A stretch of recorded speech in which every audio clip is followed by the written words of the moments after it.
Hello and welcome to another Arsecast Extra, as always, with James from Gunnerblog. James, for what I hope is the first of many this year. Goodly morning to you.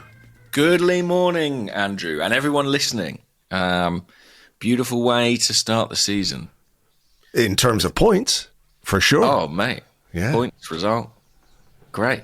I have a feeling that this game is kind of a podcaster's dream, right? Because you get to gloat, you get the result you wanted, but you also got a lot to get your teeth into. Yeah. There is this, I mean, I understand it, the performance versus result conversation that I think we're going to have and will have, obviously.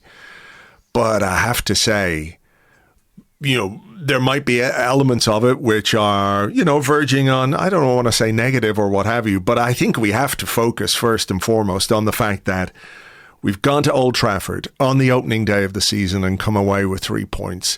I know that we've talked a bit about the start of the season and the schedule and the fixture list and what have you. But, I'll be completely upfront about this. When I saw the fixture list, when it first came out, I sort of did a little bit of sick in my mouth at the fact that Old Trafford was our first away game, or our first game of the season. Old Trafford away was our first game of the season. It's a horrible place for Arsenal to go, generally speaking. It really isn't enjoyable.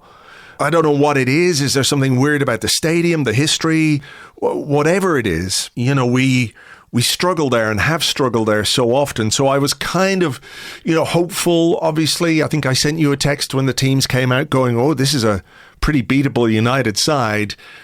But there's something about that place. I don't know what it is.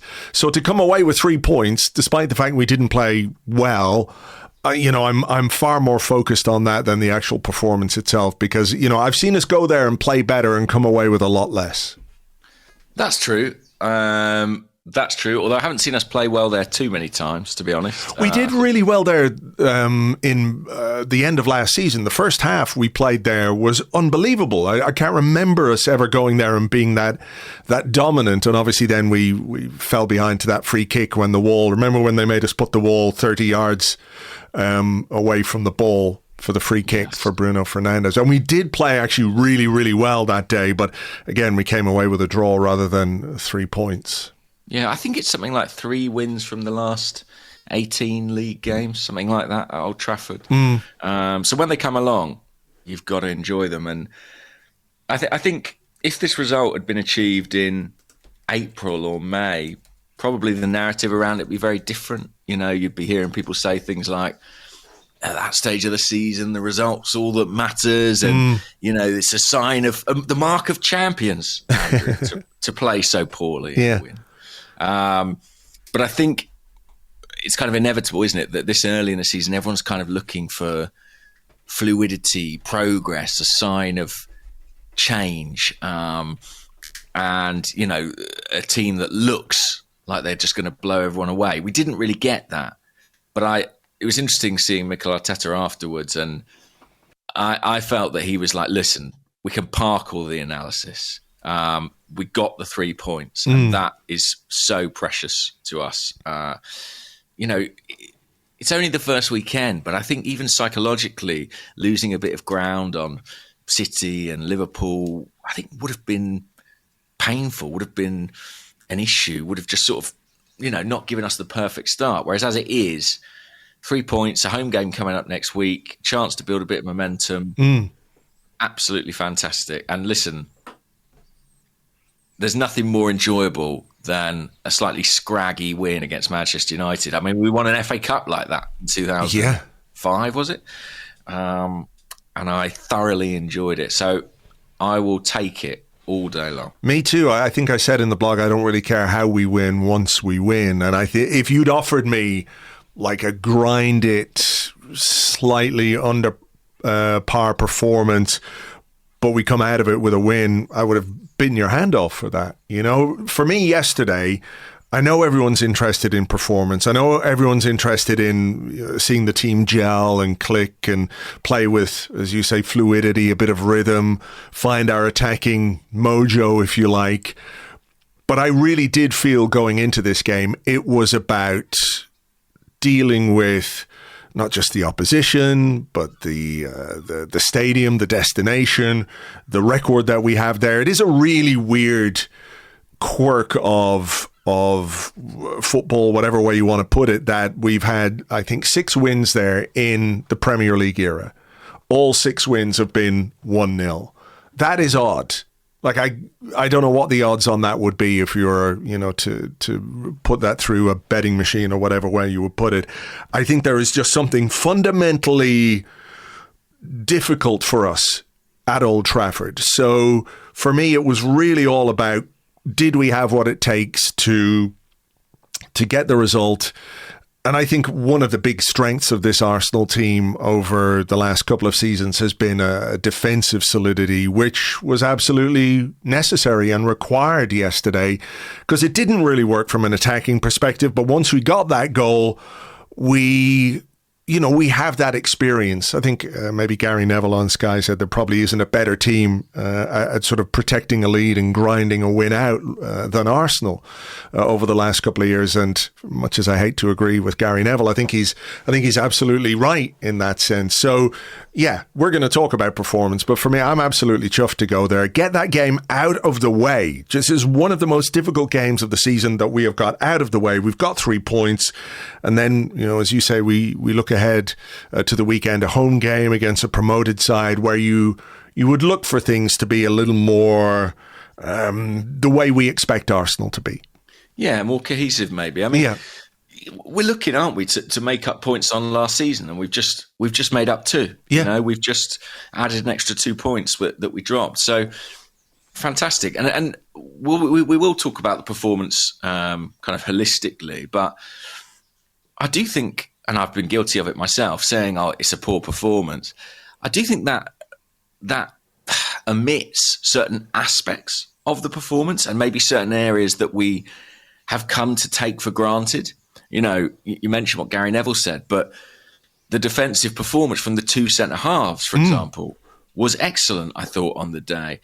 David Raya in goal made some outstanding contributions. Obviously, 2 really eye-catching saves, one in each half from either of United's new forwards, but also just a couple of claims on corners that alleviated pressure in a way that certainly the goalkeeper at the other end of the pitch wasn't able to do.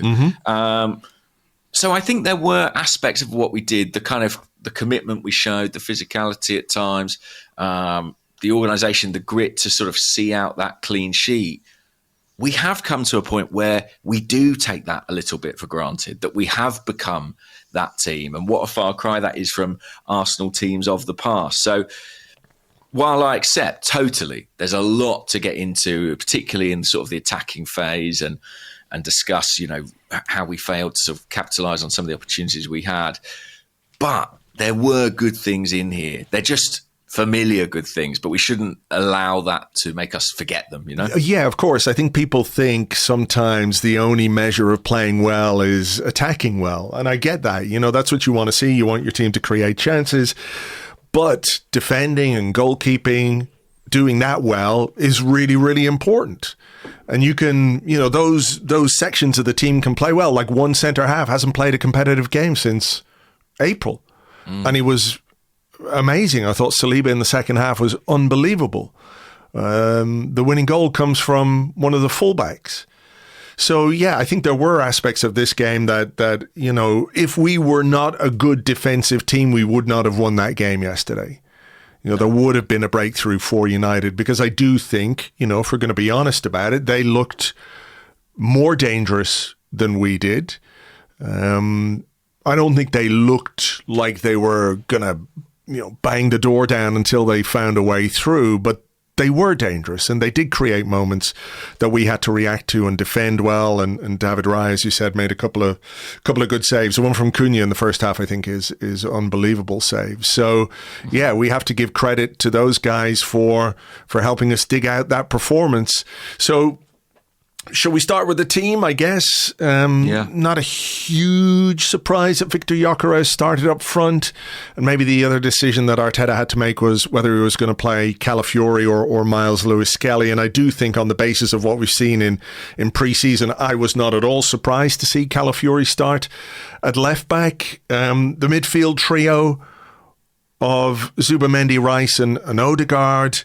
When I looked at the two teams on paper, I thought, hey, they're going to have a great time today, because I saw a United team with Casemiro, with Bruno Fernandes. It wasn't the strongest looking Manchester United midfield that I've ever seen. And I really thought that if we were going to get a grip on the game and dominate the game the way I guess Mikel Arteta would have wanted, it was going to be in that midfield area, but it didn't quite work out like that. No, incredible. May 2004, Jamie Carragher told Casemiro to leave the football before the football leaves you, and yet he's still starting games for Manchester United. I mean, that is kind of flabbergasting. He's been so poor over such a protracted period. So like you, I was looking at that midfield and thinking we could dominate there. As for left-back in the Arsenal team, I think there's something really interesting happening with Calafiori. I mean, Mikel Arteta was eulogising about him again after the game, about his aura, his presence, the attributes he brings. Every time he's been fit and available in pre-season, he has started. Whether it be at centre-half, whether it be at left-back. I think Mikel Arteta is kind of doubling down on this player. And after a patchy first season, interrupted by several injuries, I think he's really determined to try and integrate him and bed him in and give him a proper role in the side. And I think he was rewarded yesterday. I thought Calafiori was, on a day where I don't think the overall performance had that kind of fluidity or was particularly technically clean or good. I thought he stood out a little bit, actually, as one of the positive contributors. Yeah, he is a difference maker. I know there are going to be some questions about, aspects of his game defensively, I think. The yellow card he picked up towards the end of the first half. Yeah. That's an issue. I don't think it's unique to him, by the way, because I think we've seen that happen to Miles Lewis-Skelly as well, where a smart player gets away from you on the turn, you make a foul and you pick up a yellow card. Did Miles get booked yesterday? He did get booked yesterday. I've got a question about that for part two, so we'll save that for part two, but he did get a booking. But I think, it is a function or maybe a consequence of the way we ask our left backs to play, that there is a high risk reward element in terms of their positioning. And therefore, there are going to be moments when the opposition can turn away from them and, it's either a foul and a yellow card or we leave ourselves a bit exposed defensively. But I think, with Calafiori, there is this sort of dynamism to his game, which I think is really interesting. When you look at the opening stages of the game, United were, I'm going to say, on top, certainly had more of the ball, but the goal, when it came, I think it sort of started with a Calafiori burst in the inside left channel, or you were certainly involved there. And then he was really, really smart and alert to rob the ball in the opposition box, if you remember. He robbed the ball, gave it to Martin Odegaard. Martin Odegaard drove on, cross is blocked in behind, and then we have a corner from which we score that opening goal. Yeah, I don't get a lot right, but I turned to whoever's on my right-hand side, I can't remember who it was right now, and said 1-0 Calafiori before the corner was taken. Wow. Didn't necessarily anticipate it coming quite like that, but I just had a feeling, another reason to include Calafiori, he is a real threat in these situations. Certainly more so than Miles Lewis-Skelly, who I think would probably be on the halfway line in a situation like this. And with all the focus that inevitably goes to Gabriel or William Saliba, I do wonder if he's just a bit of a wild card in that penalty box, an extra man to pick up, an extra man to worry about. Obviously, it's a good delivery from Declan Rice, as we've become accustomed to seeing, but Bayindir was always going to be a problem for United on set pieces. I think he conceded a similar goal at Spurs last season, and we capitalised. And that was a massive difference on the day, the performance of the two keepers, because David Raya, as we mentioned, bailed us out a little bit, and Bayindir wasn't able to. Yeah, it wasn't necessarily explicit from Manchester United, but I saw Bruno Fernandes afterwards talking about it. I also saw Ruben Amorim discuss it in the press conference afterwards. The suggestion, rather than the sort of accusation, was that Bayern had been fouled or I also heard, pushed I think a bit. It was maybe Peter Schmeichel saying that there was a foul on Mason Mount, maybe. Well, I rewatched it this morning before we started. I think, everyone's focused on the goalkeeper, and I think Saliba is there, but I don't think Saliba is, for example, doing a Ben White on Bayern, right? I think he's just in the area, and there's a defender with him, and he's entitled to be in that area, by the way, Saliba. Bayern, I think, tries to push Saliba out of the way, and by the time he makes contact with the ball, he's not balanced. For me, I think your goalkeeper needs to be stronger there. I don't think it's a foul from Saliba. Speaking of fouls, though, if you look at that passage of play as the ball is coming in, watch Matheus Cunha just grab Martin Zubimendi in a kind of rugby tackle way. So if there's a foul in the box, there's a foul in the box. That was a very explicit foul. Whereas I think Saliba is just there to cause a bit of mayhem or cause a bit of disruption for the goalkeeper. The one that you mentioned, the corner, I think that Raya got away. He punched one away from basically under his own crossbar. It was a Bruno Fernandes corner for Manchester United, and there's the difference between the two goalkeepers. Raya is decisive, he's strong, he makes a decision, he comes for the ball, gets it away. Whereas Bayern gets kind of caught between, do I have to deal with Saliba? Do I have to deal with the ball? It's bad decision making, basically. I think he needs to focus on the ball. I'm glad he didn't, obviously. He got a touch on it, and Calafiori is there from close range to head home for 1-0.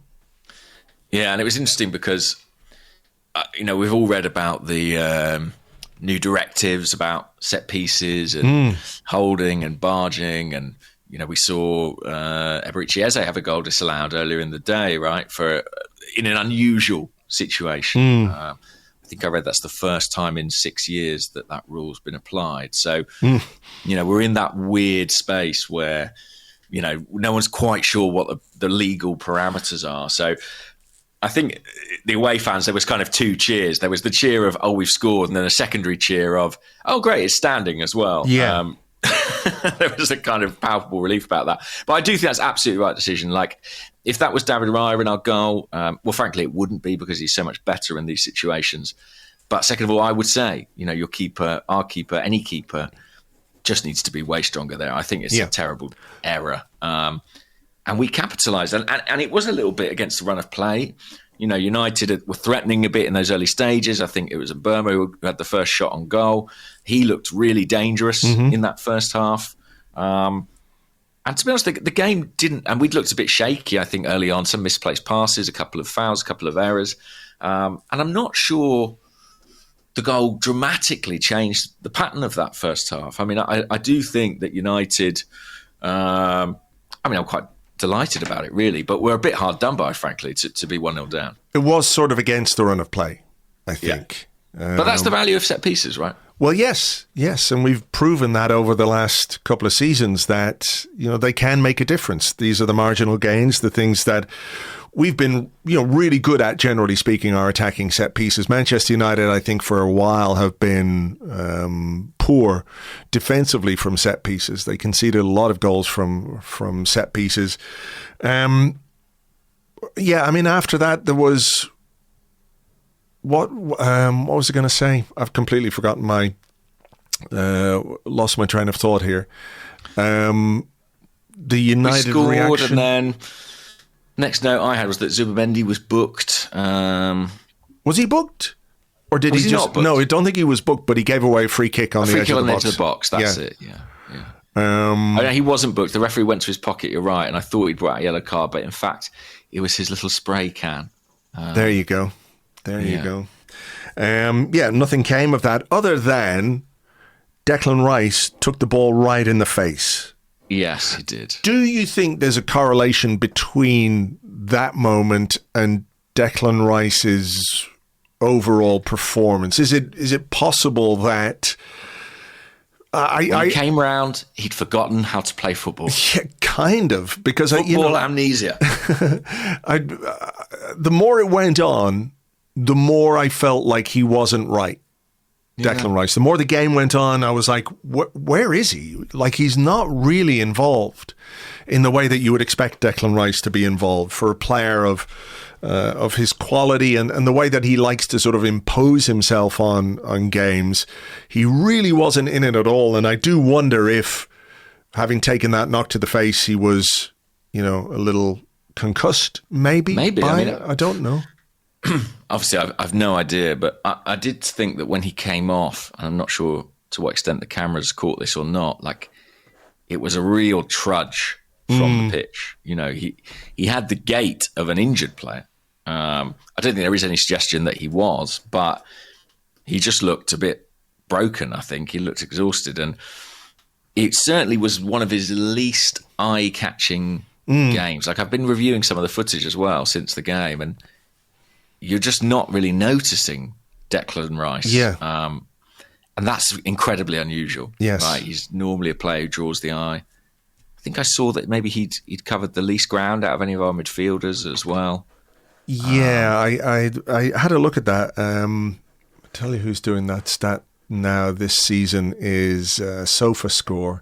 Okay. If you want to have a look at that. And because you think see of his role as being like covering the whole pitch, box to box. Yeah. Like, he did come off, in fairness. Somebody pointed that out to me because I made note of it in the player ratings. But yeah, the distance, Odegaard covered 11.2 kilometers, Zubamendi 11.2 kilometers, Rice 9.8.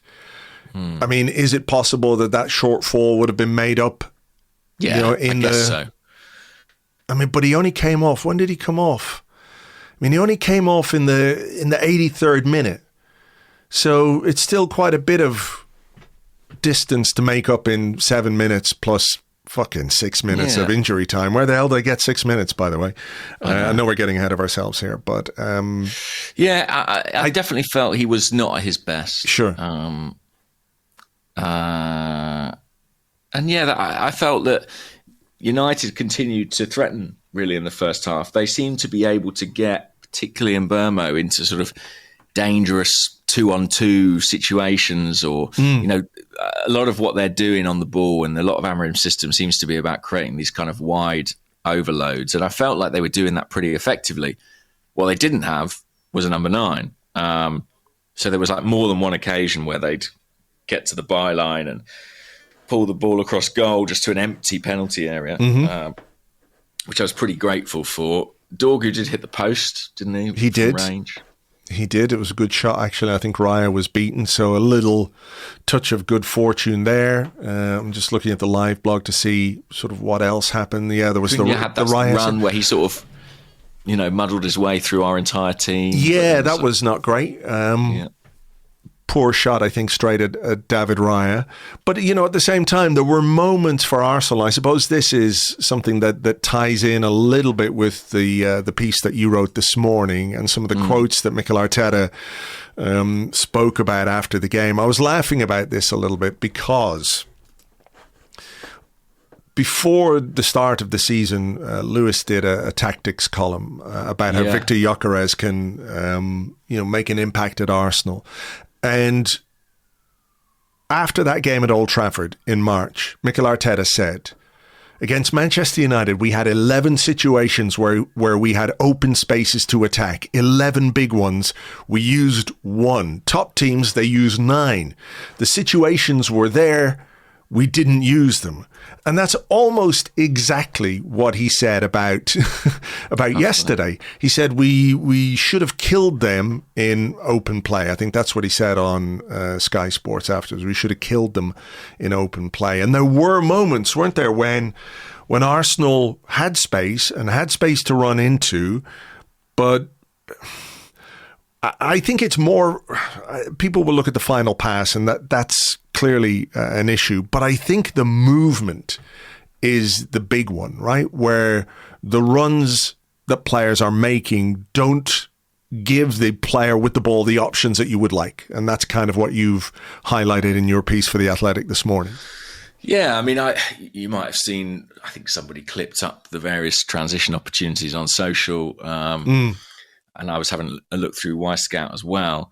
I mean, Arteta says there were 11 opportunities against United in the spring. He said 7 or 8 yesterday, so we are regressing, confirmed. But, when he says we had 7 or 8 chances to kind of put them away, but didn't execute properly, you sort of think that sounds like hyperbole or an exaggeration. And then you watch it back and you're like, oh no, that's pretty much accurate. I mean, the passing is one aspect of it. Martin Odegaard, I think, was a really interesting case yesterday where I was seeing people during the game and after the game, some saying he played really well, and others saying he played terribly. And I was kind of struggling to make sense of how that kind of diversity of opinion could coexist. And on reviewing the tapes, I sort of feel like, to an extent, both things are true, in that he did some really good stuff, and equally some stuff that wasn't great. Like, I think his work rate was fantastic. He was trying to make things happen. He was pressing well, but his execution in the final third, that final pass, which so often we look to him to make, wasn't very good.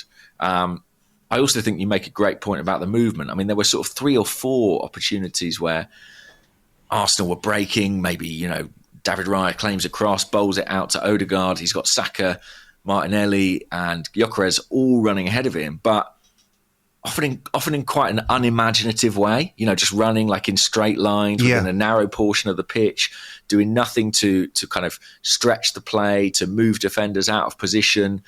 And you could almost see Odegaard at times sort of waiting for the right run and then it never coming. Yeah, there was one in particular where Martinelli just he tried to play it to Martinelli in the end, but Martinelli's run was just like, where are you going? You need to give the team a little more width with your movement in that regard. So yeah, I take your point. I think there were things that Odegaard did in the attacking third that were good. There was a couple of passes to Saka, one in particular towards the end of the game where he I don't know how he got the ball through to him. Saka had a shot which was deflected behind for a corner, if you remember. There was one where he set him free down the right-hand side. There was a nice dribble where I think Luke Shaw was quite lucky to get away without getting a yellow card because he fouled him in the end. There was another one where he dribbled across the edge of the box, had a shot. I think it took a bit of a deflection. The keeper made a fairly routine save. And the other thing about Odegaard's performance yesterday was, only William Saliba made more clearances than Martin Odegaard yesterday. Yeah, I think right up there for regaining possession as well. I think that tells you something about how Odegaard played, but also tells you something about the way Arsenal played. That if your captain and your ostensibly your chief creative player is required to do that much defensive work, then it does tell you something about the way the overall performance has gone. But how do you view that sort of issue of playing in transition, of trying to do things a little more? I think we saw it yesterday. It wasn't necessarily effective in terms of end product, but you could see that there was clearly an intent for Arsenal to get the ball forward more quickly, to get men forward in support of the guy who had the ball. Like, do you see some positives in the way that we tried to play, even if the execution wasn't great? Because I think that's what a lot of people have been saying, is that we have to get forward more quickly. We have to get men forward to support more quickly. We tried to do that. It didn't really work out, but the intent was there. The endeavor was there. Is it a case that it just needs a little bit more time for that to sort of start coming together? Yeah, I think so. And I think, we know how good Mikel Arteta is at sort of drilling the players on where they need to be out of possession. The spaces they need to occupy, the kind of classic positional system. But I do feel that attack, it can't just be left to improvisation as well. There needs to be serious work on, look, when Martin has the ball here, this is the run you need to make. And maybe that takes a bit of time. I also think that, when we did get in good positions or when we did get it right, our execution technically was off again. There was a moment where, Martinelli put a pass out for a throw-in. Gyökeres put a cross into touch. Odegaard did at one point early in the second half play a really good through ball for Gyökeres that put him one-on-one with De Ligt, and he left the ball behind him. So, we looked rusty, I think, in that final third. But I'm encouraged by the fact that, we seem to be trying it. We seem to be doing something a little bit different. I mean, Arteta said afterwards, the problem is when you squander those transition moments, you get a transition against you. And that's what creates the kind of basketball game, as he called it, which in that first 45 minutes was like a hugely unfamiliar thing for Arsenal.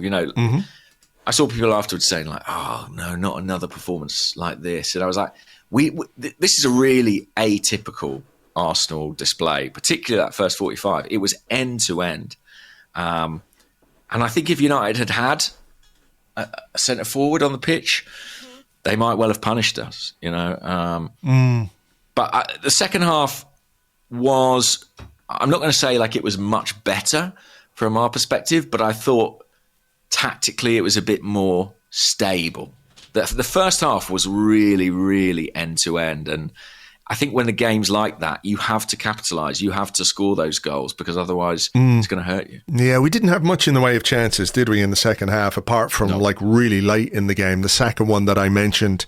And then there was a really brilliant piece of play from Saka, who up to the point where he had that shot was as anonymous as I've ever really seen him. We went to Old Trafford. I think this is another thing we have to bear in mind. We went to Old Trafford and we took 3 points with Declan Rice not really being in the game, when Saka and Martinelli, both of our wide players, were really, really peripheral. And that wasn't the case with Manchester United, for example. You've mentioned Mbomo, but I thought Matheus Cunha was dangerous as well, the way that he sort of drove at our defence. Do you know what? He's a real maverick, that guy. I'm sort of curious to see whether I was going to say can adapt to a top team, but obviously he doesn't play for a top team. But I'm intrigued to see how he fares at a bigger club, and if United get back, to where they hope to be, how it works for him, because he is a real outlier, a real individual, and his technical ability, his kind of imagination and his skill is excellent. I mean, he's going to be a lot of fun for them to watch, I think. Yeah, I mean, he has a personality, I guess you would say. There was a couple of moments when Ben White went down injured, and he seemed to take exception to that for whatever reason. He kept trying to talk to Martin Odegaard. Yeah, you could see it on TV. He was saying something to Ben White, who couldn't give a fuck what was being said, but you could see him at one point going, Martin, as he was talking to Odegaard. Odegaard was having a drink, going, just shut the fuck up, basically. He's down, he's going to get some treatment, he's coming off. I think that was just before Timber came on to replace White, Lewis-Skelly on for Calafiori. So I think there is a sort of edge to his personality that could be either very useful or quite destructive, and obviously I hope it is. I hope it's the latter more than anything else. Mikel Arteta did make changes. I wondered what might happen at halftime, if there was going to be something different in the way that we approached the game. I don't really think there was, but he took Gyökeres and Martinelli off first, and then put on Havertz and Madueke. Listen, I thought it was interesting, by the way, before we talk about them. Yeah, I thought it was interesting that Calafiori stayed on. He picked up a booking, didn't he, towards the end of the first half? And I think there would have been times, maybe last season, where with Lewis-Skelly on the bench or Jurrien Timber on the bench, Mikel Arteta might have made that change. Yes, I agree. And he didn't. And I think that was a bit of a show of faith in Calafiori. I know he went off eventually, but to keep him on as long as he did. And I think it's probably really important that he sort of came through that test, particularly against a player as tricky and as quick as Mbomo. Yeah, there was one tackle he made where he really was on the stretch, and he got the ball, and I was like, whew, gosh, it, because it was one of those where you just knew if he didn't get the ball or if the contact was minimal, the United player would have gone down, and it could have been an issue. I mean, I think Havertz gave us a bit of, seems wrong to say physicality, but there was a sort of hard edge to the way that he ran in the centre forward position, which I think was kind of useful. I think he was unlucky not to get some free kicks over on the left hand side, where there was one in particular where his heels were absolutely clipped and the referee just played on and gave United a throw on a day when I think he was, he gave United quite a lot of free kicks, maybe because we made a lot of fouls, but then so did they, and we didn't quite get those free kicks. Then there was the change. Obviously, Timber and Lewis-Skelly came on for Calafiori and White, which was a little bit concerning for me in a way, because you don't want to change half of your back four with still basically, 20 minutes to play thereabouts, plus injury time. But there is a sort of reassurance or an assurance, isn't there, that you're taking Ben White and Ricardo Calafiori off and you're putting Jurriën Timber and Miles Lewis-Skelly on. I was talking to somebody earlier on and they were saying, I must see if I can find the text. It was about our first choice fullbacks.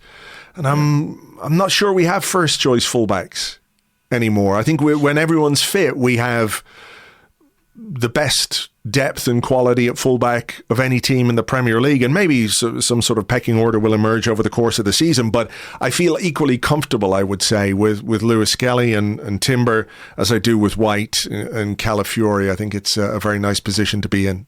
Yeah, I mean, I think Arteta spoke about it pre-game, about it being hugely competitive, the fullback area. I think, it's a toss-up, really, between those four. Jurriën Timber arguably could play just as well on either side. So, I think we've got a great group there. I think they'll be picked for specific games. But the one I'm keeping an eye on is Calafiori. I just feel that Mikel Arteta is kind of doubly determined to find a role for him in the squad and sort of bed him in. So curious to see how that plays out and how it affects Miles. Should we talk about the three debutants? Because we did have three debutants. I suppose let's start with Gyökeres, because he's the high-profile one. All eyes were on him. All eyes were on, how effective he might be for Arsenal and what he might bring to the team. I think he had a fairly quiet game. It's very hard to properly assess, anyone after 60 minutes of competitive football. So I'm not going to do that. I'm not going to sort of talk about bigger picture things. I think yesterday he had a relatively quiet day. It was a very physical battle with De Ligt, wasn't it? The defender always has a little bit of an advantage in that regard, I think, because they're facing play, and Gyökeres, as we've said, isn't really a guy who plays a lot or likes to play a lot with his back to goal. He had to do quite a bit of that yesterday. There wasn't a great deal of service for him in terms of chances. But at the same time, when he did get a bit of service, he didn't do a lot with it. So I think it's just one of those where he's played an hour thereabouts, been part of a winning team, and his integration, his physical integration, and his relationships with his teammates will continue to build. Yeah, I still think if Kai Havertz hadn't picked up that injury, a week before the season started, I think there's a very good chance he would have started this game. Because I think Gyökeres is still getting up to speed physically, tactically. I mean, you mentioned De Ligt, and the thought occurred to me during the game, how many times in the Portuguese league does he come up against a centre-half who can sort of match him for power like De Ligt? I know there was one great moment where he just absolutely barged De Ligt off the ball. But I do think the Premier League is going to be a different challenge for Gyökeres, and if you didn't know that already, I think he learnt it yesterday. It's not even that De Ligt's particularly outstanding, but I just think, he can go shoulder to shoulder with him, and that probably is a bit of a change for him. I think, clearly, these transition moments are where he can capitalise, but he needs the service, and I think his runs are good. He's a goal scorer. He knows the moves he needs to make. I think it's more maybe the wide players and how they interact with that and how they can pull markers away from him that we need to refine and look at. I use the word rusty to describe us in attack, and I would say the same of Gyökeres. You know, I mentioned there was a couple of moments. There was that one miscued cross, the one where he left the ball behind him. Yeah, he looks like a player playing himself into shape. Sure. I think that's right. And I thought it was interesting as well. I asked Arteta about him after the game, and I sort of thought he'd immediately talk about the transitions and, you know, needing to sort of play to his strengths. Actually, the first thing he did was talk about pressing and say, you know, he's got a way to go in terms of our press, and he's still adapting to that. And I think when Havertz came on, that was maybe the one area where you saw really what Havertz offers. You know, and one of the reasons Mikel loves him is that pressing ability, what he does off the ball defensively, which I know is not going to get anyone excited, but I think it does get Mikel quite excited. So yeah, I thought it was interesting, and I sort of feel like it's just incredibly early. But yeah, I'm curious to see. You know, it's Leeds at home next week. He scored in his last home game, albeit a friendly. You'd have to think if he starts that one, you know, I'd be backing him to get off the mark. And Sky, by the way, commiserations to Sky for Sesko not starting. I'm sure they had the split screen on them pre-game doing their warm-ups, and they must have been absolutely gutted about that. Well, I didn't watch any of the build-up. I did watch some of the post-game stuff. Obviously, it's very amusing to see Roy Keane, his voice get higher and higher and higher as he sort of implores Manchester United to be better than they actually are. Leprechaun, Roy. Come on now. Yeah, at one point, I think only dogs could hear him. He was talking that high. I must say, I did think when Gyökeres came off and then Sesko came on, I was thinking, oh no, this script has been written, hasn't it? But yeah. Fortunately, it didn't come to pass. Other debutants, Zubimendi, what did you make of Zubimendi?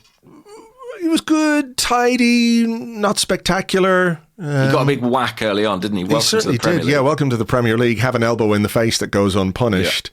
Yeah. There is the welcome to the Premier League. Welcome to Old Trafford. Welcome to PGMOL. Welcome to VAR. It was one of those where, you know, he probably should have got a free kick, but play went on, and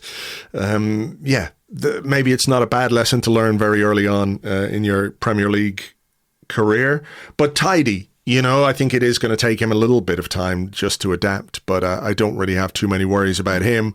By the way, you mentioned, but a few people said, where was Odegaard? Slight injury. He had a little niggle of some description and wasn't available. So, in a way, did Mikel Arteta a favour because, you know, he had to leave people out, right? No Jakub Kiwior in the matchday squad. Max Dowman travelled, but not involved. And one or two more probably senior players. I'm forgetting the likes of Zinchenko, Reece Nelson. Not involved at all. It's a big squad. It certainly is. We might talk about that a bit more in part two. And then Noni Madueke came on the left hand side. Well, people might read something into that. Leandro Trossard would have been, I guess, the more typical substitute in that sense, but he is just back from injury, isn't he? And maybe the manager was looking for something a little different on the left hand side than what Trossard brings to the team. But he came on. He was all right. He did have that chance towards the end, didn't he? After that really good piece of play from Bukayo Saka over on the left hand side when he came across, and it sort of looked like a bad miss, but I think the defender got a touch there, which prevented the ball getting to Madueke properly. So, I think we just have to sort of note the fact that since Madueke was signed, with, you know, a lot of the discussion and a lot of the kind of briefing around it suggesting he's coming in, or yes, to play both flanks, but you know, be a backup for Bukayo Saka as part of that. We've seen him play 3 times in an Arsenal shirt, and on every occasion it's been left wing. And I think it's approaching the point where that's not coincidence. You know, I feel like Mikel Arteta really thinks he can make a contribution there. And yeah, interesting. I guess he's thinking he wanted Madueke's kind of speed on the break, maybe in the last stages. He's good physically as well, so maybe he felt he could offer something defensively there. But yeah, interesting that Trossard didn't get off the bench. Might be something to that. Might just be fitness, like you say. He's not been back in full training. So yeah, and I agree with Zubimendi. Tidy at times. Nice few sort of contributed to those turnover moments for gaining possession. Nippy little tackler, isn't he? He gets his foot in quite well.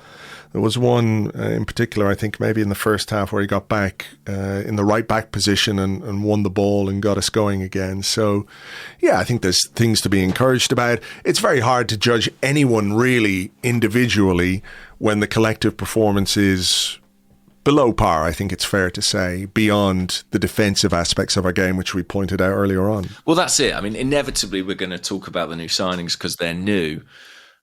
But I think if we went through every Arsenal player on the pitch, we'd have gripes pretty much, apart from maybe the centre-halves. I mean, I thought David Ryan made 2 good saves, particularly that one from Cunha in the first half.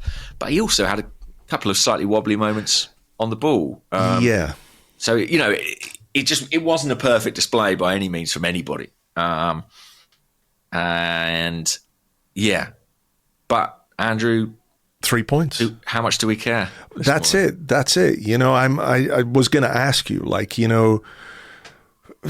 we could be sitting here this morning talking about an Arsenal team that played really well and lost the game. And that's, people will say, well, you can take comfort in the way that you played, et cetera, but, you still lose a game. I'm sort of low level, not concerned. Obviously when you don't play as well as you would like to play, it raises questions in your mind about, what we're doing and how we're doing it. But at the same time, I think there's a need to sort of compartmentalize this game, the opening game of the season, away from home, at a difficult place to go. After a summer in which there's been so much discussion about Arsenal and the title and our expectations and the demands on Mikel Arteta to lift silverware this season, there is a lot of external pressure. Some of that has got to seep in somewhere along the way. And I think we were handed a very, very tough start to the season, and we've come through it with a win. And there's a week now where we can, I don't want to say relax, because I think there's hard work to do and there will be hard work to do on the training ground. But it felt very much like yesterday was one of those days where the headlines could have been all about Arsenal fall at the first hurdle. Despite the fact they went and bought a striker and they bought a midfield and they spent £200 million this summer and they went to Old Trafford and they couldn't get the result or they couldn't get a win. We know, I think, how that narrative would have played out in the media and on Sky yesterday and all the rest of it. And people are entirely entitled to feel how they feel about the performance. If you want to grade it from 1 to 10, where you don't give a fuck about how we played, to 10, where you're really worried about the fact we didn't make the most of our transition moments, that's absolutely fine.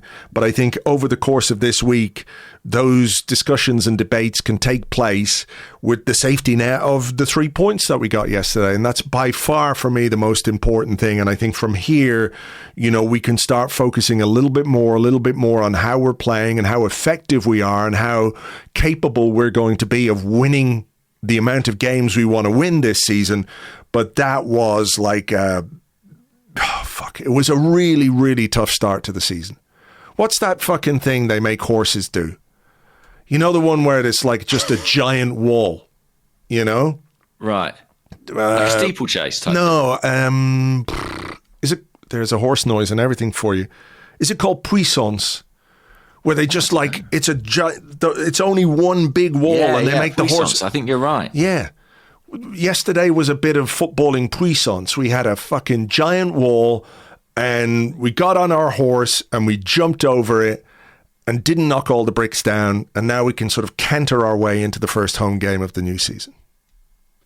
Yeah, couldn't agree more. I mean, Old Trafford, to be honest with you, is a fixture that I just want out the way as soon as possible. Same. And to have it out the way, have 3 points in the bag, is a great outcome. And I do think there was a little bit of pressure, to going not quite last, but, the penultimate game of the weekend. Liverpool have, snatched a win in the last 5 minutes.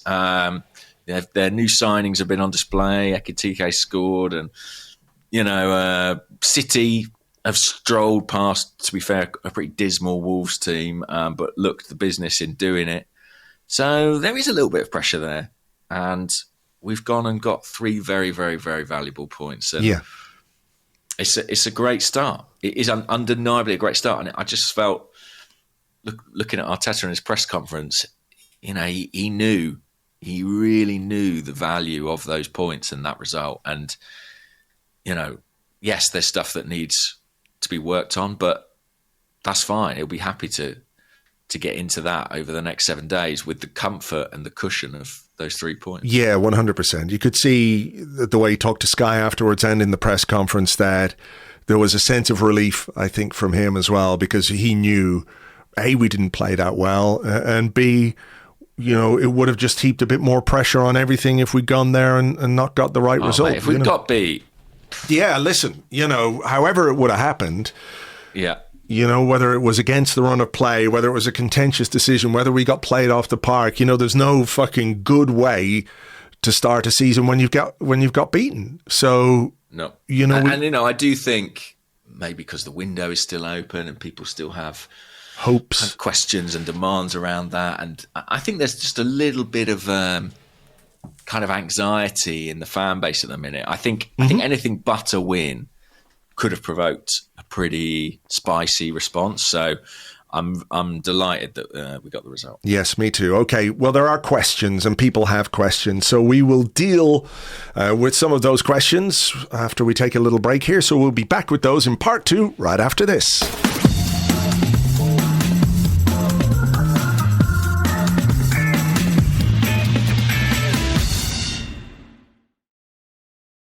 Welcome back to the Arsecast Extra. This is part 2 of the show where we answer the questions that you sent to us on Blue Sky at gunnerblog.bsky.social and at arseblog.com. Also on the Arseblog Discord chat server, which you get access to if you are an Arseblog member on Patreon. Before we get into the listener questions, James, you mentioned something in the first half about the new rules regarding grappling and holding in the box. We had thought that the only new rule this season that would be applied in the opening weeks of the campaign and then pretty much forgotten about was the goalkeeper hanging on to the ball for too long, at which point the referee can give a corner. But the grappling and holding one came a couple of days before the start of the season.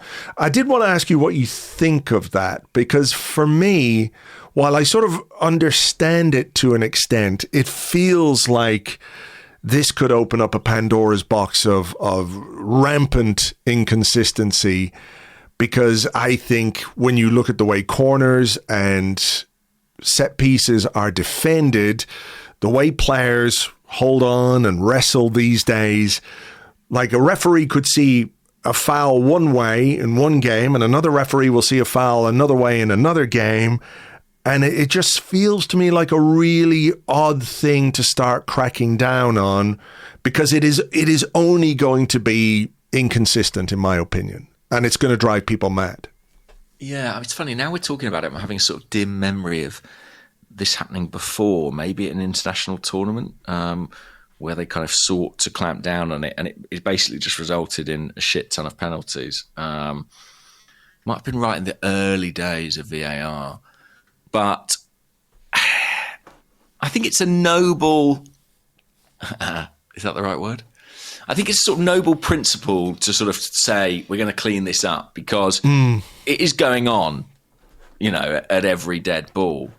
But it also feels like one of those things that I just don't know how it's going to be policed or enforced. And so many of the instances of holding where a player appeals or an arm goes up, when you review the footage, it's one guy who's got hold of his marker's shirt, and then his marker's got hold of his shirt. And I think so much of it is 50-50. So what do we do in that situation? Is there just an amnesty on that? So I think it's going to be incredibly... I feel like the only way for them to actually attack it would be to be incredibly hard line and do what I alluded to earlier and sort of, give a load of penalties and see if that has some sort of impact. But to be honest, I don't see... I think that would have happened this weekend already if it was going to happen. Yeah, it's such a weird one. I remember a game a couple of years ago. It might have been, I think maybe Fulham were involved. I can't remember what it was, but a corner was coming in and the referee was sort of, there was a striker and there was a defender and the two of them were grappling and it was like 50-50, 6 of one, half a dozen of the other. And the referee stopped it and said to both these players, listen, you got to stop doing that. They went to take the corner again. The two players were at it again. And the referee called both the players over. Again, it was like 50-50. The referee called them both over and said, you stop that. And then the corner came in. I think the third time lucky the corner came in. The attacker and the defender are holding onto each other. The attacker just threw himself to the ground. The referee gave a penalty. And it was like, you've just been absolutely fucking played here. And there's so much of it going on in every aspect of a corner. Like all the players are doing it. The way we took that corner yesterday, by the way, was quite interesting, where we had 5 players standing on the edge of the box waiting to make a run into the box, into the penalty area. Pre-season. Yeah, we saw a bit of that, all right. And this is where I'm saying, like, everyone's focusing on, well, has Saliba fouled the goalkeeper? But look at Matheus Cunha and look at what he does when Zubimendi runs into the box. He literally just puts his arms around him. So I've got no idea how they're going to police this with any consistency at all. Could that set piece routine, by the way, be linked to the introduction of these rules? In order to separate us from the opposition and ensure that we're not penalised for pushing or pulling or tugging, and also maybe to sort of not incentivise but tempt them into making those sorts of blocking fouls or anything.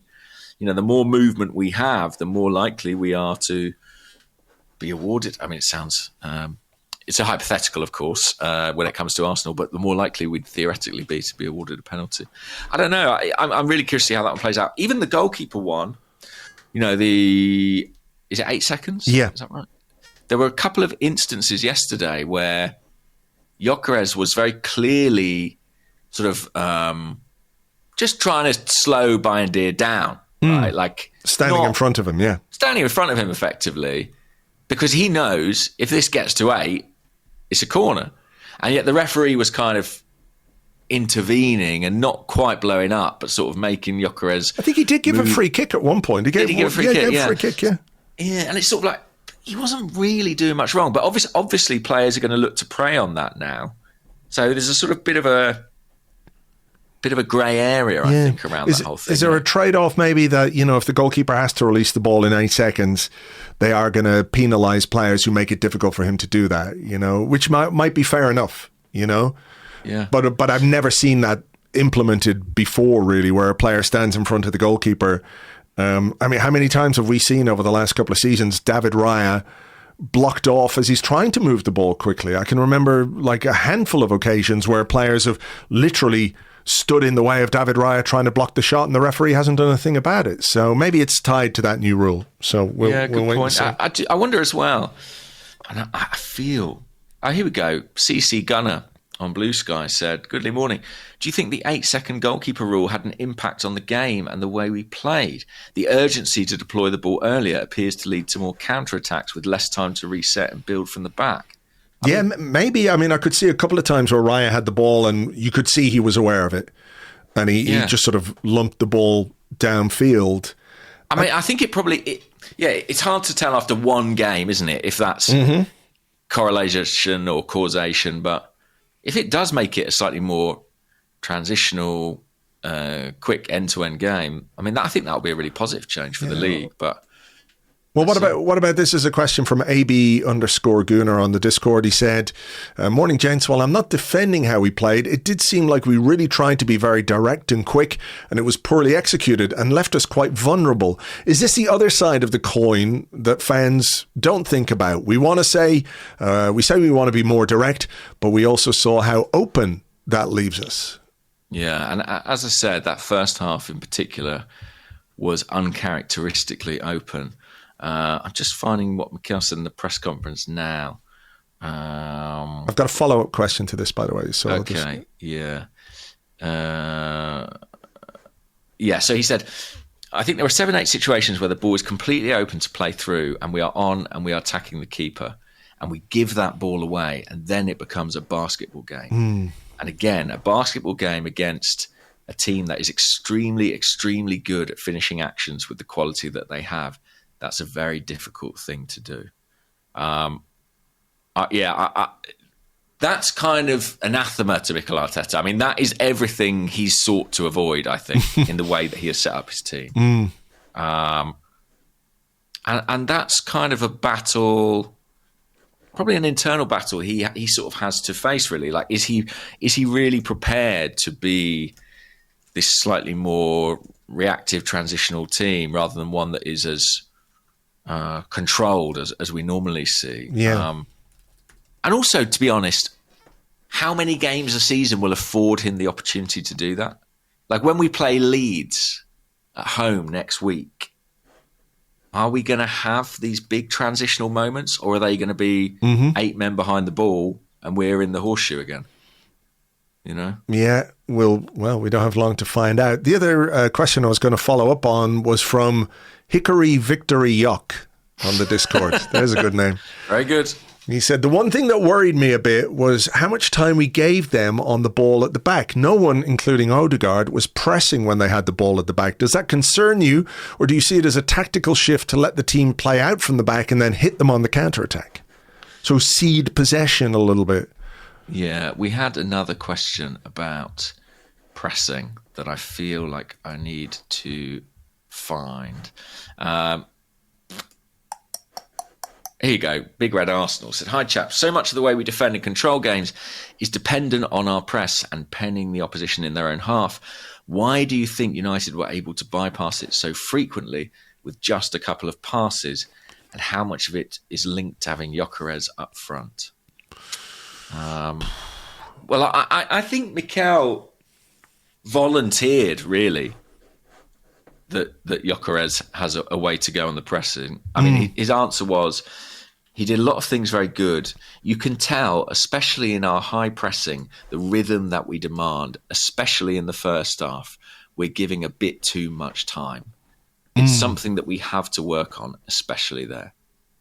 I mean, he couldn't be much clearer than that, could he? No, I don't think so.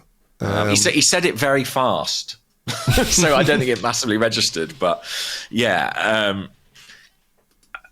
clearly that's something that Gyökeres, they'll be looking for him to improve on. And, you know, you mentioned that data earlier about the midfield and how much ground they covered. I think he covered plenty yesterday, but perhaps not, you know, quite at the intensity that Arteta would want his man leading the line to have. I also think, you know, United have this slightly unusual, unconventional system.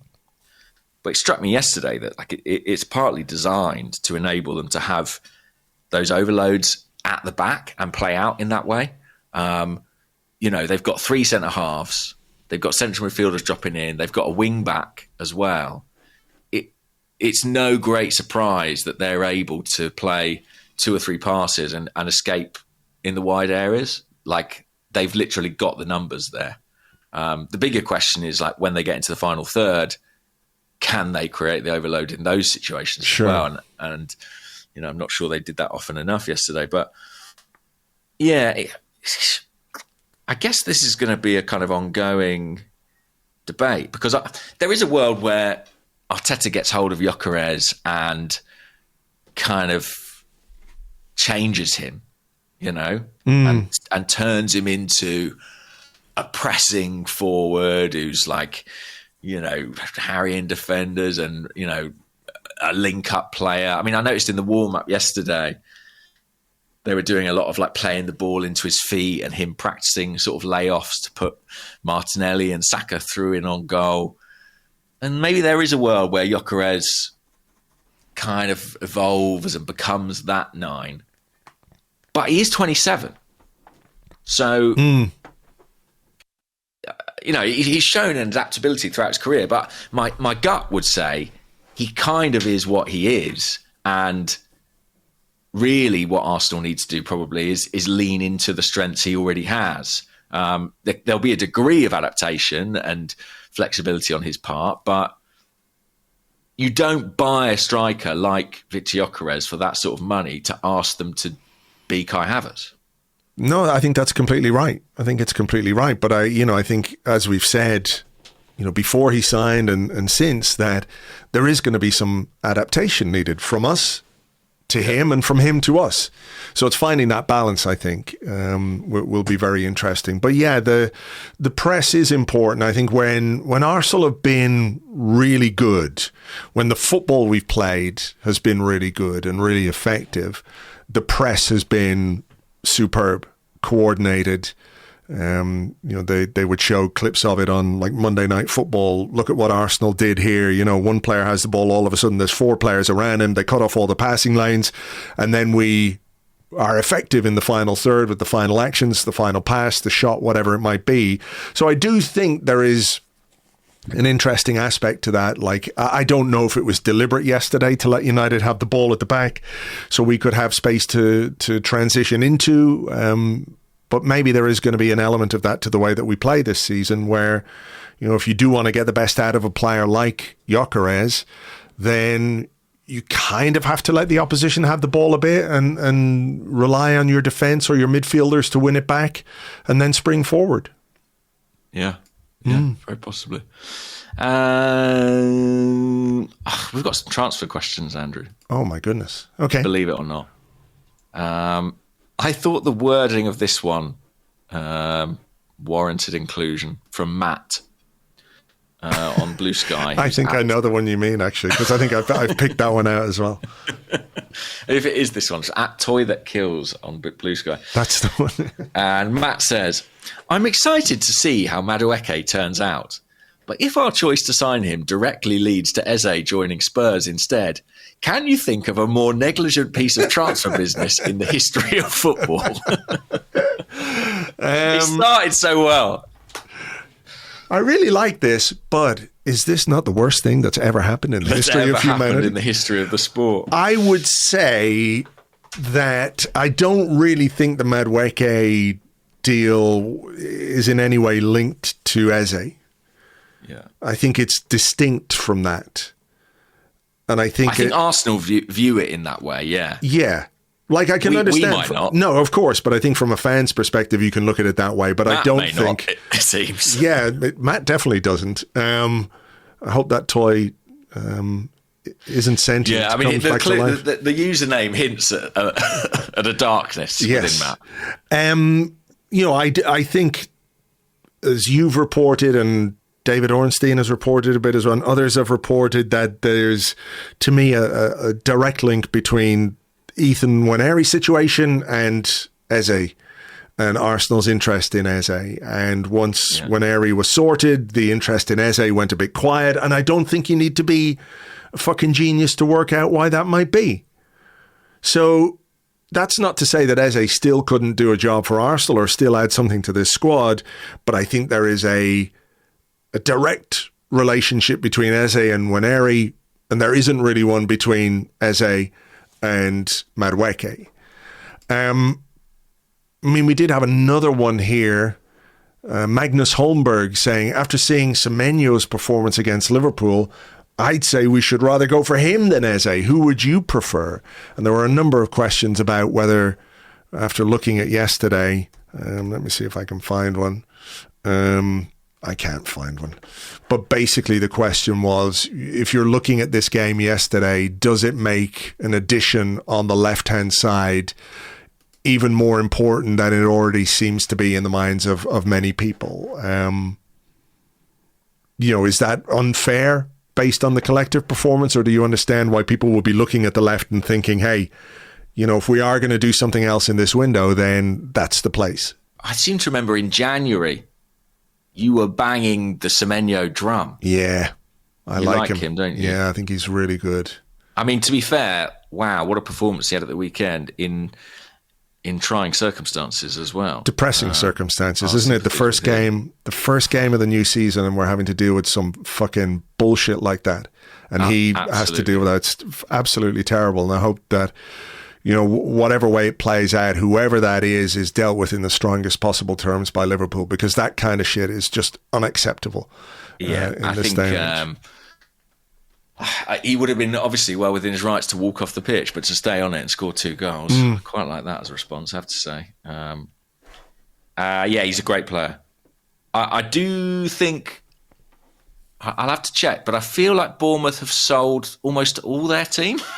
So I'm a little bit dubious as to how many more they can let go. And they just sold Utara, didn't they, to Brentford for big money. So I'm not... Yeah, I don't think they need any money this summer, Bournemouth, when you look at who they've sold, because they sold Housen to Real Madrid and Zabarni to PSG, and Utara, like you say, is gone as well. About 70 million on Semenyo, based on reports. It's a lot, but he's a good player. I think he would improve us. I remember in January feeling like, I guess he's kind of on a par with what we've got. I think actually at the moment, I think he would be an upgrade. But unless Madueke turns out to be brilliant, by the way, on the left wing, which could happen. So on the Eze thing, it's a tough one, isn't it? I remember was it last summer when we did the Ali Pali show and we were all picking our dream signings, and I think mine was Eze. Like, I've always wanted him at Arsenal, and there's an emotional dimension to it. It's a great story, him coming home back to the club where he was as a kid, London boy, Arsenal fan, as a kid anyway. Arsenal family, number 10 shirts, they're waiting for him. I'd love it. And I think the problem is that, because Arsenal did explore it early in the summer, because that was quite widely reported, fan base, by and large, there was certainly a stage where they'd sort of convinced themselves it was happening. And however much we might have tried to warn against that or guard against that, that sort of caught hold. And now he may well, I think he probably will sign for Spurs. Poor guy. Nobody deserves that. No, right. It's him I feel sorry for most of all in this. But, there is always the possibility. Someone asked me this morning, they were like, is there any chance Arsenal are doing what United did to Newcastle on Sesko, where they let another club do all the running in terms of establishing the price and then step in at the last minute?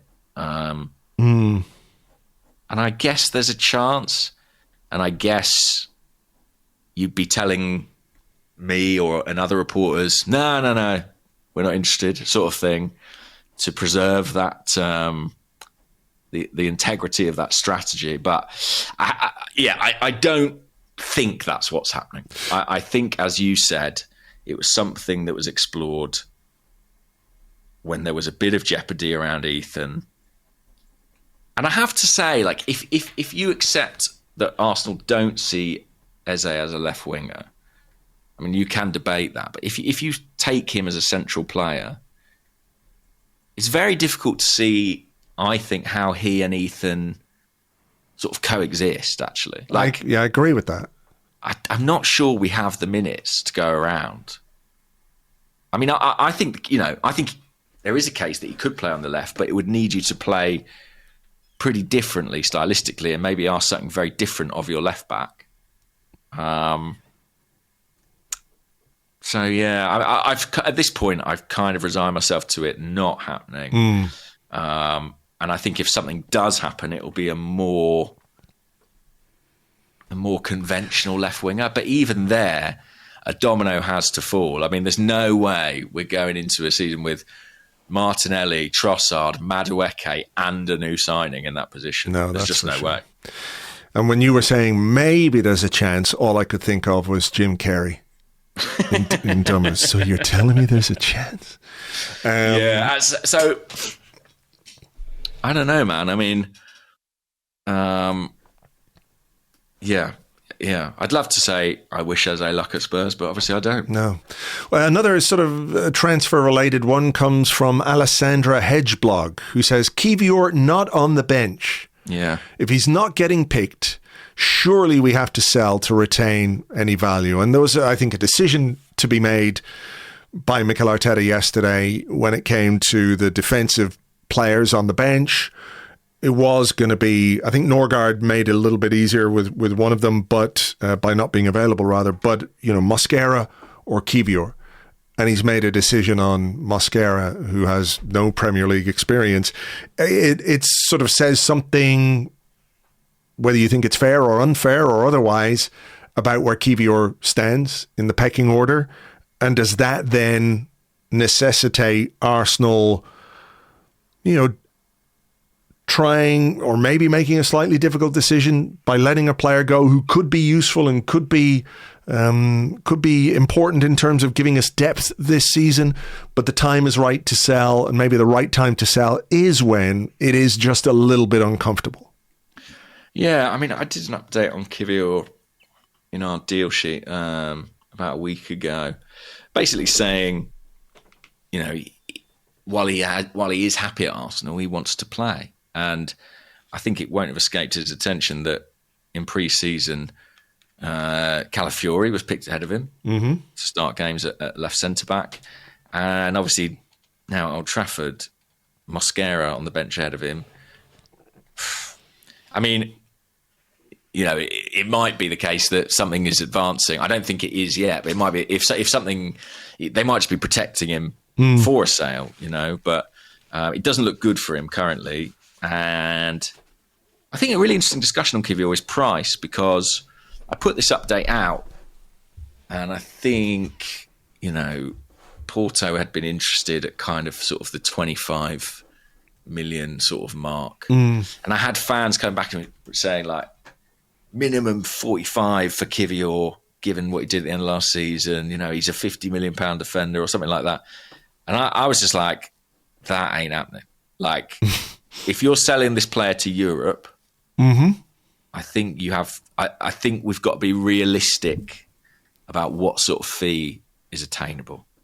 What sounds reasonable to you? I think somewhere around 30 million sounds reasonable. Yeah. Euros. Are we talking euros or pounds or whatever it is? But 25 to 30 euros would be about 27 million pounds, something like that. Yeah. How much did Housen go for to Real Madrid? A lot, 50 million quid. Yeah, so 50 million, but for a guy who's quite a bit younger and who that was is Real Madrid though, and are Real Madrid coming for Kiwior? No, they're not, of course. But what I'm saying is, I think if you're looking at the potential of someone like Housen, you're going to pay 50 odd million, which will look like nothing if he does really well at Real Madrid, to bring him in at 20 years of age, whereas Kiwior did really well at the end of last season. I think we've said time and time again that he was probably exceeded people's expectations because there was such a big amount of worry about him when Gabriel got injured. I've said time again, I think his stock has risen over the course of last season, but we can't ignore the fact that for the most part, since he arrived at Arsenal, he has been a bit part player. He's been a guy who fills in when somebody's injured. He played at left back for a bit because we didn't have any left backs. He was always going to be second choice at the very least to Gabriel. Possibly third choice. If Tomiyasu had been fit, he probably would have been third choice in that regard as well. So he's been like a decent player for us. And I think he is a decent player. And I think he'll go somewhere and play regular first team football because he's good enough to do that. But let's not kid ourselves into thinking we are selling one of our best, most important first team players, because that's not what his role has been at Arsenal. So for me, if we get something in the region of 30 million for him, that seems like good business. Yeah. I mean, we've got to get some people out. This is Pep Guardiola was quite interesting on this this week. If you can ever bear to stomach listening to Pep Guardiola. What did he say? He basically said, it's so hard. Yeah. He said, we cannot replace him. No, he said, he was asked about the squad and he said, too much, too many people, too many players. I like a deep squad to compete in all competitions, but I don't want to leave players at home. I don't want it. It's not healthy. You cannot create a good vibe or atmosphere to compete. Everyone has to feel they can play and can help and compete with their mate for the opponent. In the next 2 weeks, people would talk with players and agents to find a solution. So that's very much his stance. We know he and Mikel Arteta share a lot. I don't know where Mikel stands on the size of the current Arsenal squad, but I think Guardiola has a point. You know, it's good to have a big squad, but there's a point where it becomes too big, and that can be unwieldy, unworkable, and that can have a bit of a poisonous effect. You know, if you're having to week in, week out leave people at home, it's very, very, very difficult to maintain their morale. For sure. You know, and you're not talking about people who are doing a Winston Bogarde. You're talking about players who basically want to play. I mean, I someone like Reiss Nelson, for example, I just cannot understand why he and his agent have not pushed really, really hard to get away from Arsenal. And I mean that in the most respectful way possible, but for the sake of his own career. Yeah. Like, play, go and play. You're 25, he's going to be 26 next birthday, something like that. You know, your career is short. Go and play. And listen, you know, I don't know that you get a huge amount of money for Reiss Nelson, but I can't believe that we're into like the final week or two of the window and we're sitting here wondering, you know, is he going to go? Will it be another loan, which is kind of, oh God, not again? Or will the usual thing happen where like a couple of days before the end of the transfer window, he gets a big injury and he can't go anywhere and he spends another period of months and months in limbo? You know, I just don't really understand it. What I would say is that a club has to meet Arsenal's demands, you know, and I don't. Obviously, nobody's done that on Reiss or Zinchenko or any of these guys, and so maybe we have to. I was about to say maybe we have to be a bit less ambitious in terms of sort of what we're asking for. You know, I've heard that Arsenal want about 20 million for Reiss Nelson. Is a club going to pay that? Maybe, but I'm not sure. And yet, all the time, every time I turn the sports news on, I feel like Liverpool are selling a bloke I haven't heard of. Yeah, exactly. Exactly, yeah. Or Man City letting academy graduates go for 30 million, 35 million. Or Amari Hutchison, who was in our academy couple of years ago, going to Forest for 30 plus million. You know, we are not good sellers. I don't think you can argue that, really. Like, the numbers speak for themselves. Last summer was an outlier, really.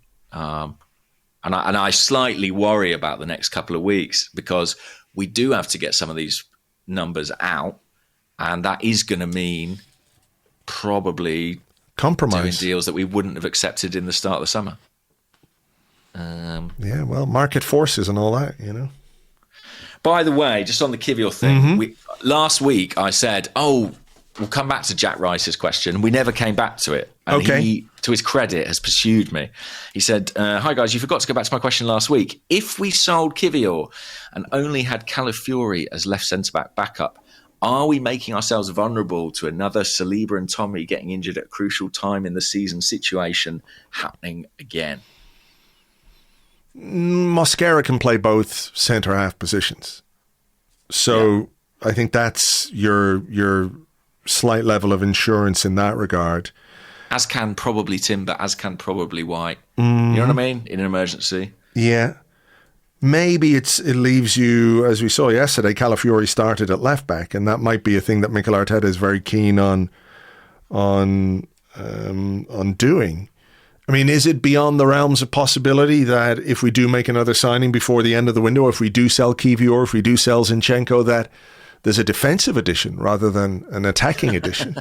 just to put everybody, yeah, exactly, to put everybody's minds in a cool Zen-like place before the end of the window. The idea of Arsenal signing a hybrid left back rather than a left winger, that should make everybody feel, nice and chilled, I think. Well, look, even if we get rid of Zinchenko and Kiwior, get rid sounds harsh. Even if we sell them, we still have 1, 2, 3, 4, 5, 6, 7 sort of very good defenders.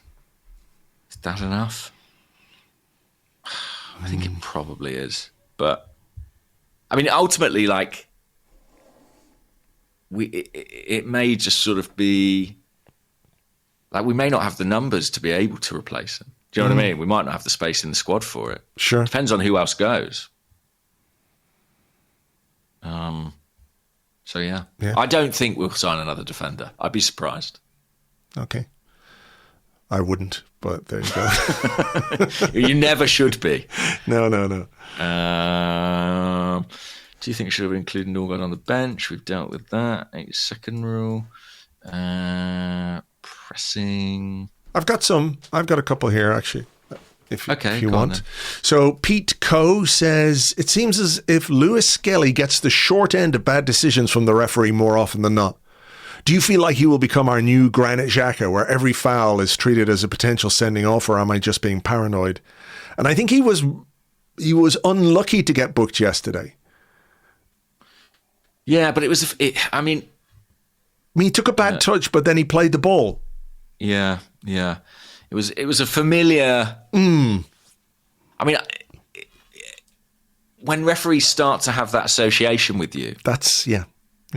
It gets tricky, doesn't it? It does, because I do think that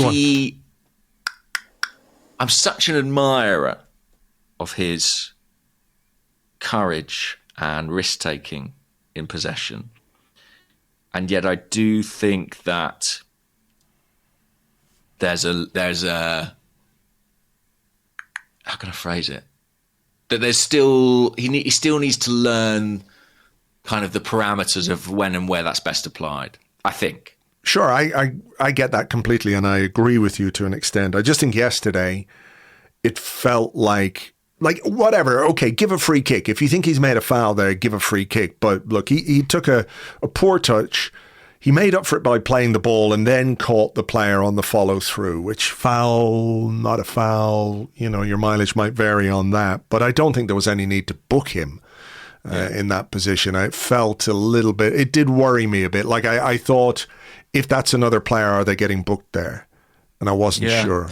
He has got a bit of a reputation, hasn't he? It precedes him, unfortunately. And that will be a factor in referees' mind. That kind of prejudice is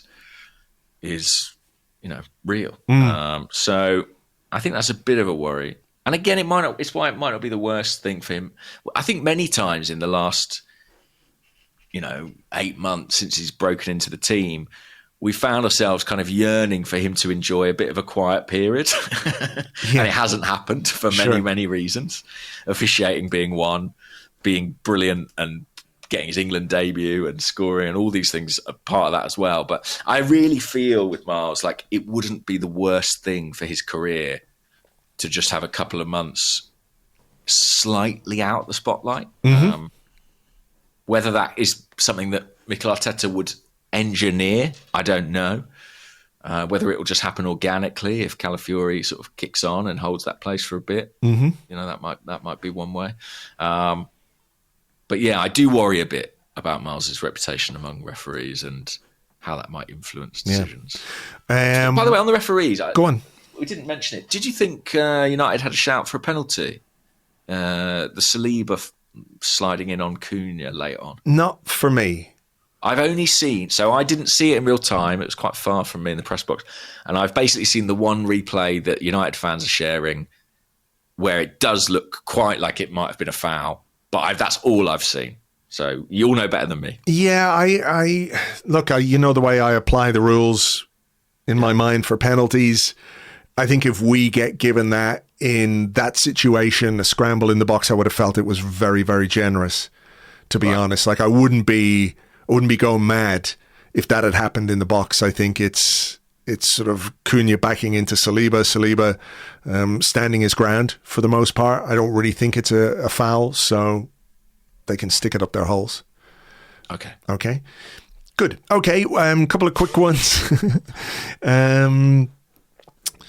Yoctimus Prime on the Discord. On the evidence of today, do you think we're going to be in yellow card suspension trouble this season? I might revise my prediction on Kepa getting games, to be honest. I think David Raya could well be on suspension watch, don't you? Yes, 100%.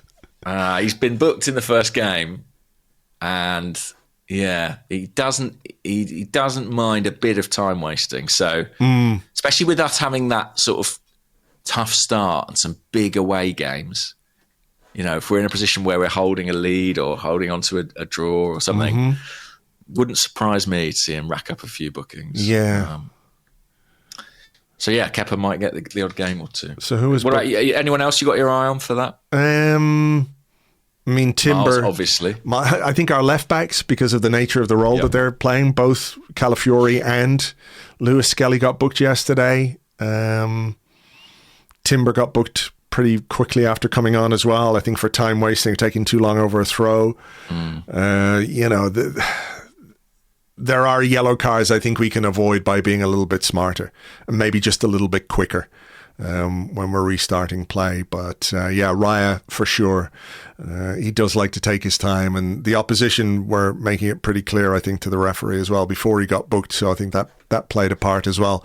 What's quite funny is once you've been booked for it, you've sort of got carte blanche. It feels like, I mean, maybe I'd need to say touch wood or something. Yeah. But kind of feels like they ain't going to give you a second one, are they? So, PGMOL, hold my beer.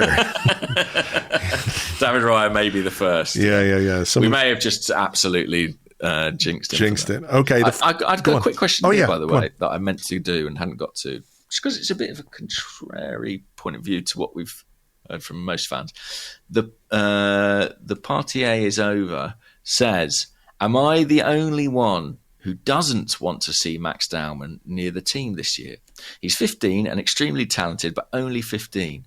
And a team with desires of winning the Champions League and Premier League have to have a squad capable of not relying on a 15-year-old to contribute.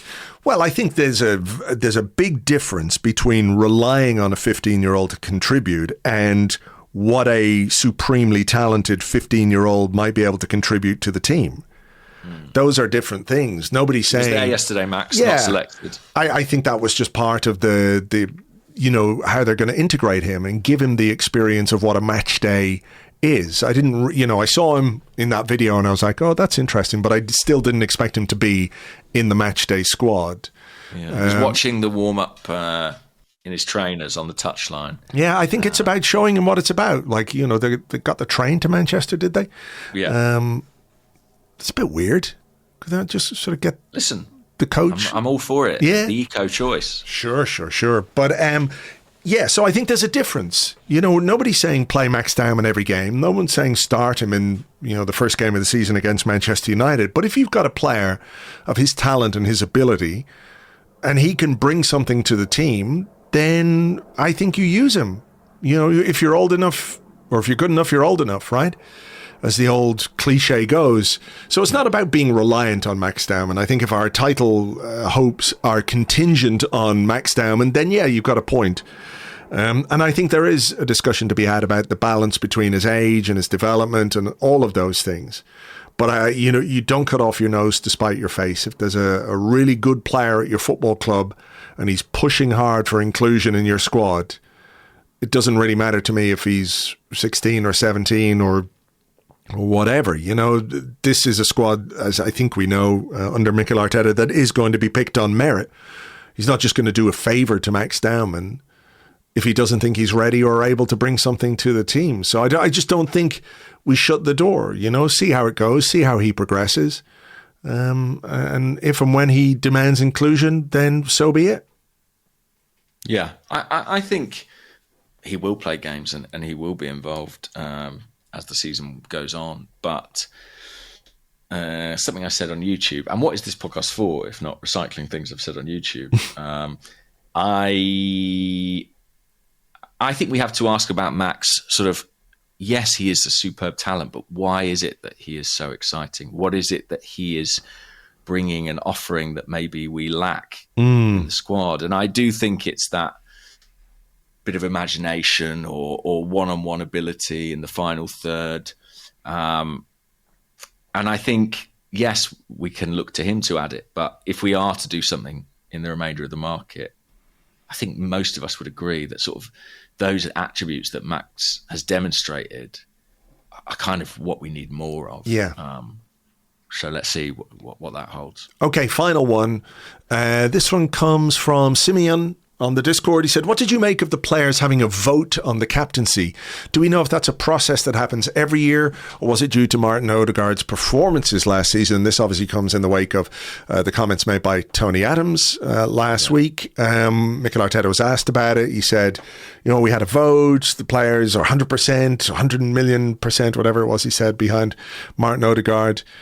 I mean, it did strike me as a little bit odd that there was a vote for the captaincy. I just wonder, was that maybe a way of sort of killing those comments stone dead? Maybe. I mean, Mikel kind of implied that it's something that he did because there'd been a lot of sort of turnover in leadership figures in the squad. So, the sort of previous leadership group included people like Jorginho, but he's moved on. And maybe there was a sort of need to just kind of reassess how the squad saw it. But he was pretty emphatic, wasn't he, in his defence of Martin Odegaard. It was nice of Declan Rice as well to turn in a pretty shoddy performance at Old Trafford as well, just to sort of quieten down that talk for his mate Martin. You wouldn't have seen it, obviously, because you were there, but there was a halftime interview. Oh, yeah. What was that like? It was sort of pointless, really. I did think Odegaard was like vaguely interesting, where he talked about Arsenal needing to have more control, the game being a bit too chaotic. But it didn't really add much. You couldn't help but just look at the interview taking place and thinking, leave him alone. And it would be the same if it was any player on any team, to be honest. It would be like, it's half time. Leave him alone. Let him go into the dressing room. And was it as he came off the pitch? Was it as he goes back on? It was when they were coming off the pitch. So I think it was basically as the players were coming off at halftime. I presume this was all prearranged. And it was the Patrick Davison guy, I think, who does the post-game interviews as well. It was in the tunnel by the looks of it. And it was maybe 60 seconds. But I don't think it really added anything to our experience of the game. What he said was we needed a bit more control. I think that was fine, but I think everybody could see that anyway. And ultimately, I think when players are focused and the game is intense, the last thing they need midway through a game, and this applies to any player for me, is a microphone shoved in their face. But I'm not a fan. No. All right. Well, there we go. You've got a train to catch and a hotel to check out of, so we better get this done and dusted. So look, things to do. There's room for improvement, but no room for improvement when it comes to the points on the board. 3 points. A good way to start our season, and we'll look forward, obviously, to Leeds at the weekend. We'll talk about that a little bit later in the week. To all of you guys, thank you so much, as always, for being here. Hope you enjoyed the show. We'll talk to you later in the week with a bit more. For now, though, take it easy, and we will catch you on the next one. Bye-bye.